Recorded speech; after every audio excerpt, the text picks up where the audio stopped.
नमस्कार, स्वागत है आपका न्यूज इंडिया में और मैं हूं आपके साथ कृतिका ठाकुर।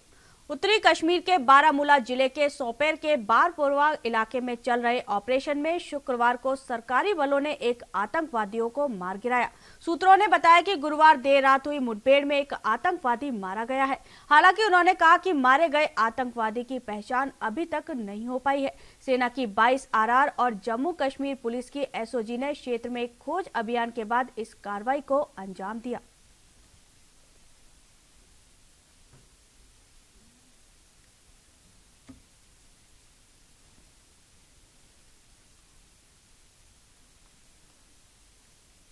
दिल्ली में कितने ही बच्चे चाइल्ड अब्यूसिंग का शिकार होते हैं। ऐसे ही बच्चों के लिए नॉर्थ वेस्ट जिला पुलिस ने नाजुक प्रोग्राम लॉन्च किया है। इस अवसर पर पहुंचे दिल्ली पुलिस आयुक्त अमूल्य पटनायक ने करीब 800 बच्चों और अभिभावकों को संबोधित किया।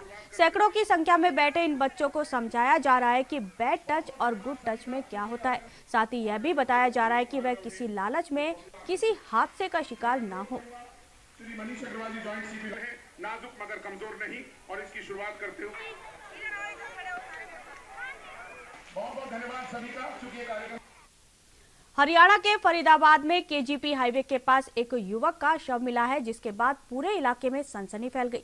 वहीं सूचना मिलने पर पुलिस मौके पर पहुंची और शव को पोस्टमार्टम के लिए अस्पताल भिजवाया। बता दें कि मृतक की अभी तक शिनाख्त नहीं हो पाई है और वहीं पुलिस के मुताबिक युवक की गोली मारकर हत्या की गई है। फिलहाल पुलिस ने अज्ञात लोगों के खिलाफ मामला दर्ज कर जाँच शुरू कर दी है। भाई आज सुबह सुबह 6 गांव के लोग खेत क्यारों पे आए। उन्होंने बताया कि भाई हाईवे केजीपी मार्ग के साथ ग्रीन बेल्ट में डेड बॉडी पड़ी हुई है और शायद कोई इसको मार के गिर गया है, गोली गाली मार के। तो हम मौके पर पहुंचे हैं और अपना यहाँ सीनियर का टीम बुलाई है, अधिकारी लोग भी बुलाए हैं, तो इसको देखा है। मुकदमा दर्ज करेंगे जैसे ही होगी आगे। क्या मौके पे क्या मिला? गोली लगी हुई है? कैसे क्या? देखने में तो गोली लगी हुई है। अच्छा, एक गोली या फिर एक? तो क्या कुछ बॉडी के पास से कुछ मिला है? कोई आधार ऐसा कोई कागजात नहीं मिला जो आइडेंटिफाइड हो सके, जो नाम पता नाम मालूम है। 8वीं क्लास की छात्रा के अपहरण के बाद गैंगरेप का मामला गुरुग्राम पुलिस ने सुलझाते हुए एक आरोपी को गिरफ्तार कर मामले का खुलासा कर दिया। दरअसल बीती 17 फरवरी यानी रविवार को सदर थाना इलाके में 13 वर्षीय पीड़िता शाम के वक्त अपने घर के बाहर निकली थी कि तभी गाड़ी सवार 3 से 4 युवकों ने हथियार के बल पर नाबालिग का अपहरण कर दौलताबाग इलाके में बंधक बनाकर गैंगरेप की वारदात को अंजाम दे डाला। पुलिस ने अति गंभीर मामले में पीड़िता को 18 और 19 फरवरी की देर रात को पुलिसिया रेड के दौरान दौलताबाग इलाके के मकान में सकुशल बरामद कर लिया। वहीं एक आरोपी को भी गिरफ्तार किया। बहरहाल पुलिस वारदात में शामिल बाकी आरोपियों की तलाश में जुट गई है।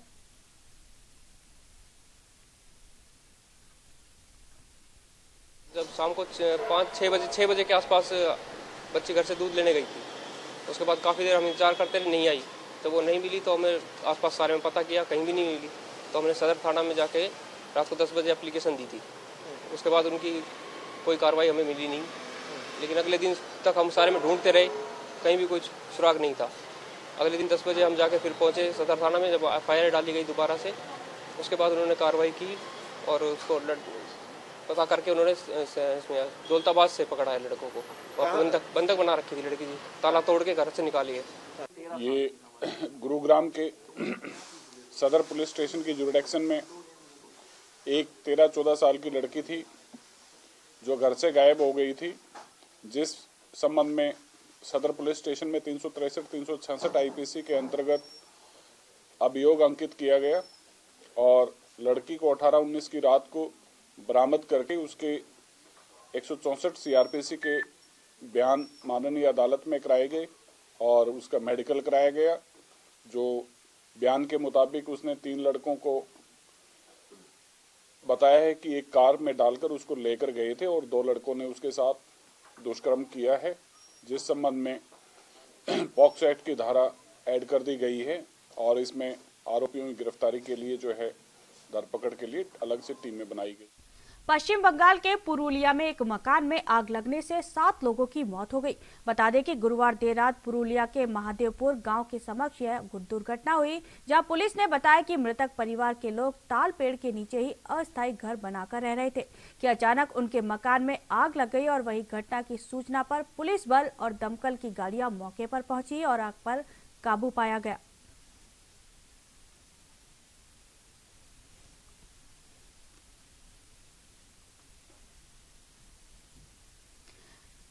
फरवरी को टॉक में प्रस्तावित प्रधानमंत्री नरेंद्र मोदी की सभा में पुलिस मुख्यालय द्वारा सुरक्षा व्यवस्था में तैनात किए गए पुलिस अधिकारियों की सूची में एक ऐसे पुलिस अधिकारी का नाम भी शामिल है जिसकी मौत हो चुकी है। जिस आरपीएससी अफसर की ड्यूटी प्रधानमंत्री की सुरक्षा व्यवस्था में लगाई गई है, उसकी जनवरी माह में बीमारी के चलते मौत हो चुकी है। प्रधानमंत्री की सुरक्षा में लगाए गए पुलिस अधिकारियों की सूची में 14वें नंबर पे आरपीएस अभय शर्मा का नाम शामिल है, जिनकी जनवरी माह में बीमारी के चलते मौत हो गई थी। ताज्जुब की बात तो यह है कि लिस्ट को तैयार करने के बाद भी चेक नहीं किया गया और पुलिस मुख्यालय के स्तर पर इतनी बड़ी चूक हो गई। जब पुलिस के आला अधिकारियों को इस बात की भनक लगी तो प्रधानमंत्री की सुरक्षा में लगाए गए पुलिस अधिकारियों में एक मृत अधिकारी का नाम भी शामिल किया गया तो पुलिस मुख्यालय में हड़कंप मच गया।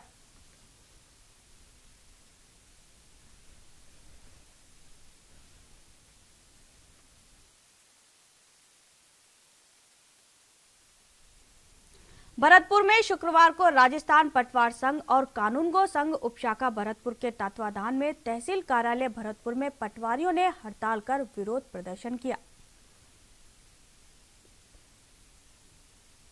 साथी पटवारी को पुलिस द्वारा नियम विरुद्ध गिरफ्तार कर लेना ये लोकतंत्र की हत्या है। जबकि नियम बने हुए हैं।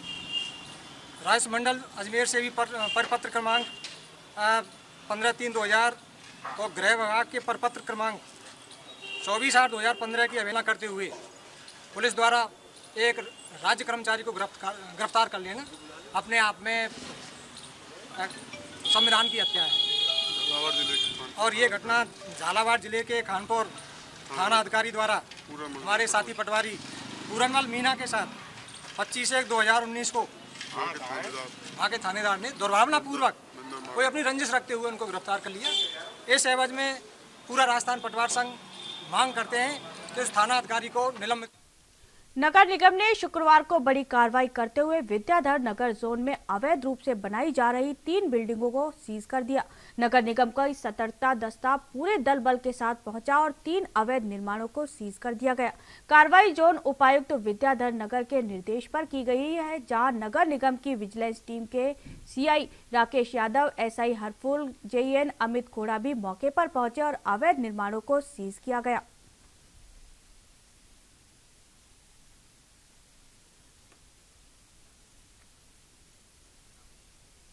जयपुर के दूदू में ग्रामीण एसपी हरेंद्र महावर के निर्देश पर अवैध हथियार रखने वालों के खिलाफ अभियान चलाया गया, जहां सूचना मिलने पर अभियान के तहत पुलिस ने अवैध हथियारों के साथ पालू खुर्द निवासी राजदीप राजपूत और दूदू निवासी रजत जैन को गिरफ्तार किया है। आपको बता दें कि दोनों आरोपियों को पुलिस ने अलग अलग जगह से गिरफ्तार किया, जिनके पास से 2 देशी कट्टे भी बरामद किए गए हैं। फिलहाल पुलिस आरोपियों से पूछताछ कर रही है।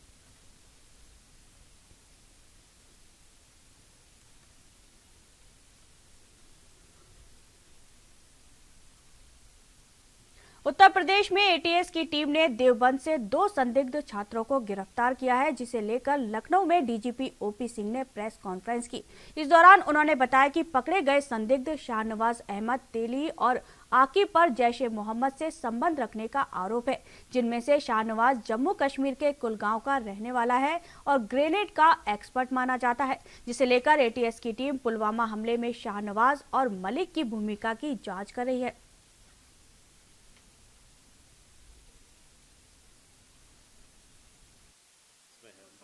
देखिए, जब भी कोई इन्फॉर्मेशन मिलती है उस इन्फॉर्मेशन को वेरीफाई किया जाता है और उस वेरिफिकेशंस के बाद अगर उसमें कोई ऐसा इन्फॉर्मेशन मिलता है which can lead to arrest और which can lead to further interrogations and investigations, हम उन पे ऑपरेशंस चलाते हैं। ये उसी का नतीजा है कि जब हमने इसको डेवलप किया और डेवलप करने के बाद व्हेन वी वर कन्विंस्ड कि ये इस तरह का मामला है जिसमें हमें ऑपरेशन करना है और उसके बाद ही हमने ये किया है।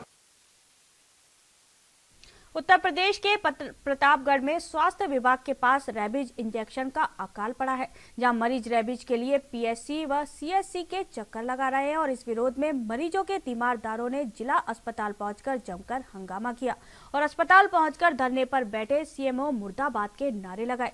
जब इस मामले को लेकर जिला मुख्य चिकित्सा अधिकारी से बात की गई तो सीएमओ डॉक्टर अरविंद कुमार श्रीवास्तव तीमारदारों से ही उलझ पड़े, जिससे नाराज लोगों ने जिला अस्पताल के बाहर बैठकर कई घंटों तक हंगामा किया। लोग रेबीज का इंजेक्शन लगवाना है, किसी को कुत्ते ने काट लिया हुआ है कि 100 मरीज हैं यहाँ पे जो दूर दूर से आए हैं, 40-40, 50-50 किलोमीटर दूर से।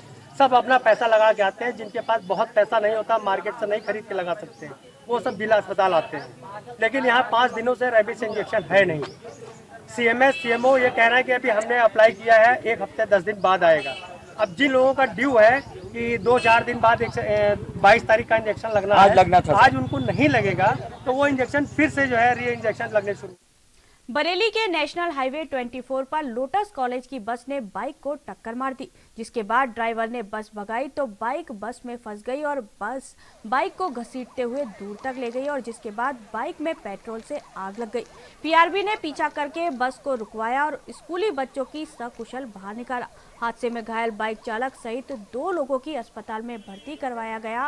वहीं मौके पर सीओ फरीदपुर ने मामले में जाँच कर कार्रवाई की बात कही।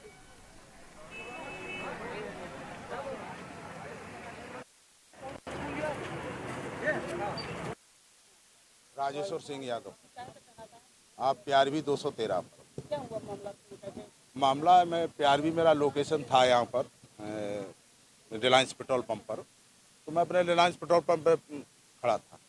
पीछे से 3-4 मोटरसाइकिल वाले चिल्लाते हुए आ रहे थे, इस बस को रोक रहे थे। एक्सीडेंट हो गया था, अब इस गाड़ी को रोको, इस गाड़ी को रोको। और ये आग लग चुकी थी, आग गाड़ी में लग चुकी थी। और जो है जब मैंने इस बस को घेरा, उनके मोटरसाइकिल वालों के चिल्लाने पर जब इसको बस घेरा तो ये दाहिने भाग खड़ा हुआ। जब मैं दाहिने भागा तो ये बाएं भागा। बाएं भाग के मैंने उसको डांट के रोक दिया। रोकने में मैंने नीचे ही देख लिया कि इसमें आग लग गई है। इसमें कम से कम 40-45 बच्चे थे। 45 बच्चों को निकाला बाहर, तब उनकी जान बचा पाई। और उसके बाद उच्च अधिकारियों कोई घायल नहीं। जब बस घुमाई थी ना इस रोड के लिए, दूसरे रोड के लिए, तो इधर से तो गाड़ी वाले निकले, वो गाड़ी फंस गई उसी में। वो दोनों पता नहीं खत्म हो गए क्या हुआ। अब जो गाड़ी थी वो इसी में ही लग गई। अब जो ड्राइवर था हमारा बहुत तेज गाड़ी भगा के लेके आ रहा था, अब गाड़ी में लग गई आग। वो देखा नहीं तो पता नहीं किसी और ने देखा था, पुलिस वालों ने किसी ने रोका तो गाड़ी रुकवाई थी। अब जब यह रुकवाई थी तो उसमें देखा बहुत आग लग गई थी गाड़ी में। तो जब तुरंत जल्दी बच्चे निकला, बैग उसी में जल गए हमारे। नहीं बच्चे सब सही हैं, बस 2-4 बच्चों के बैग जल गए, मेरा बैग जल गया और बच्चों मेरे फ्रेंड उनके बैग जल गए थे। उत्तर प्रदेश के मेरठ में गोल्ड फाइनेंस कंपनी के कार्यालय से 15 किलो सोना लूटने का मामला सामने आया है, जहां बदमाश कंपनी के कर्मचारियों को जान से मारने की धमकी देते हुए लॉकर से 15 किलो सोना लेकर फरार हो गए। जानकारी के मुताबिक लूटे गए सोने की 3 करोड़ रुपए कीमत बताई जा रही है। वहीं फिलहाल पुलिस ने मामला दर्ज कर सीसीटीवी फुटेज के आधार पर जाँच शुरू कर दी है।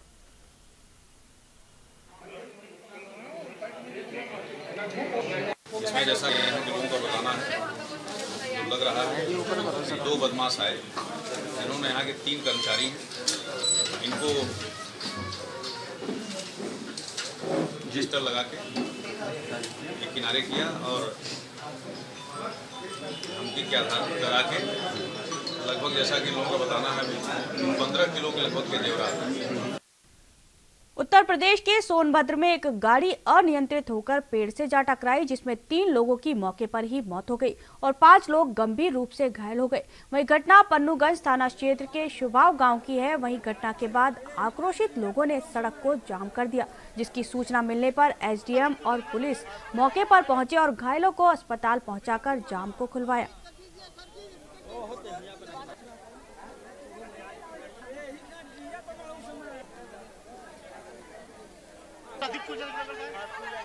सवाई माधोपुर एसीपी ने बड़ी कार्रवाई करते हुए राजस्थान कौशल और आजीविका विकास निगम के जिला कौशल समन्वयक राजकुमार मलिक को 38,000 रुपए की रिश्वत लेते हुए रंगे हाथों गिरफ्तार किया है।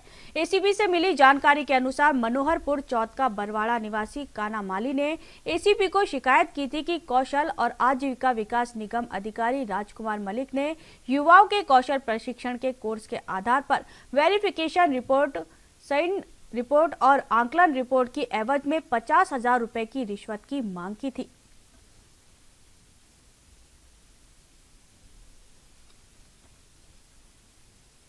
जो प्रधानमंत्री की योजना है, प्रधानमंत्री मोदी जी की योजना स्किल इंडिया, उसके तहत प्रशिक्षण करवाए जाते हैं बच्चों को। तो ये छात्राओं को इन्होंने 4 बैच चलाए प्रशिक्षण के। वो 4 बैच के जो डॉक्यूमेंट्स होते हैं वो जिला लेवल पर सबमिट होकर वहाँ जयपुर जाते हैं।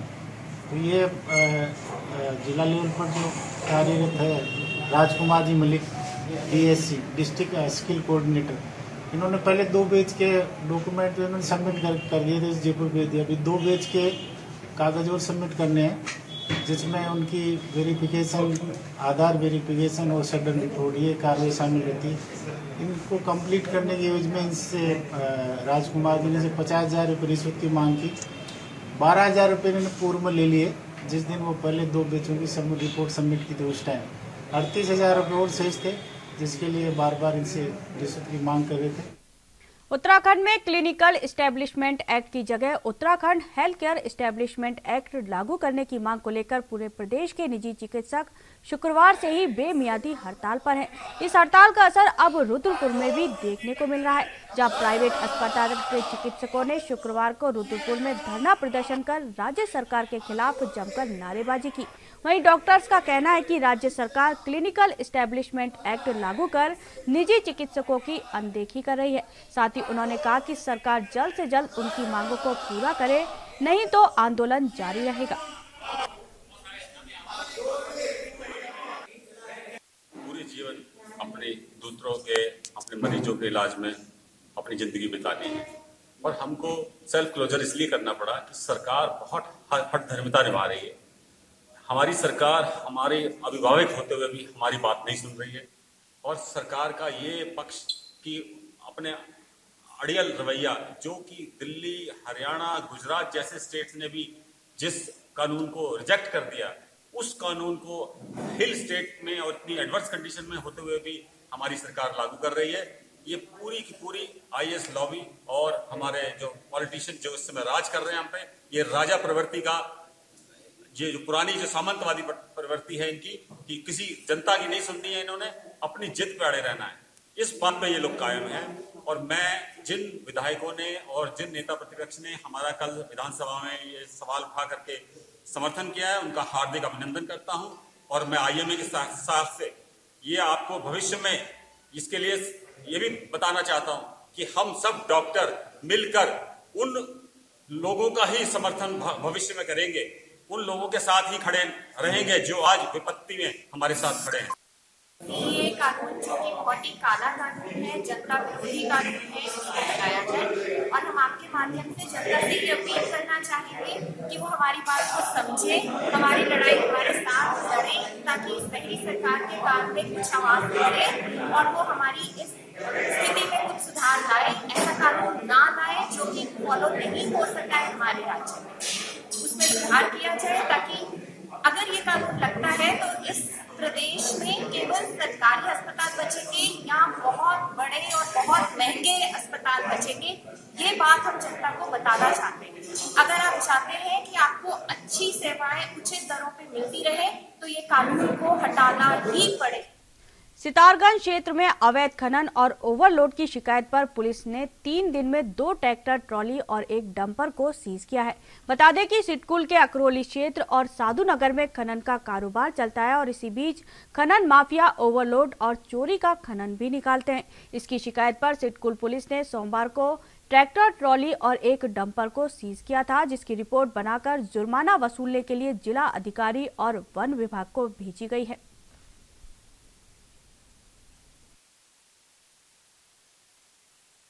अभियान चलाया जा रहा है। उसमें सिडकुल चौकी के क्षेत्रांतर्गत पिछले 2 दिन में 2 ट्रॉलियां अवैध खनन में सीज की गई हैं तथा आज एक ट्रॉली सितारगंज पुलिस द्वारा साधुनगर क्षेत्र से ओवरलोड में सीज की गई है। यह कार्रवाई लगातार चलती रहेगी। एसडीएम महोदय को रिपोर्ट प्रेषित की जाएगी, वो जो भी कार्रवाई होगी कानूनी वैध रूप से की जाएगी। पूर्व में भी अवैध खनन के विरुद्ध अभियान चलाया गया था, जिसमें कई वाहन जो है सीज किए। उत्तराखंड के देहरादून में पूर्व मुख्यमंत्री हरीश रावत ने पत्रकारों को संबोधित किया, जिसमें उन्होंने विभिन्न मुद्दों पर अपनी बात रखी। इसके साथ ही हरीश रावत ने राज्य सरकार के बजट 2019 और 20 के बारे में कहा कि यह बजट दिशाहीन बजट है और सरकार इस बजट से राज्य का विकास अवरुद्ध होगा। साथ ही उन्होंने कहा कि लोगों की कठिनाइयां और बढ़ाने वाला बजट है।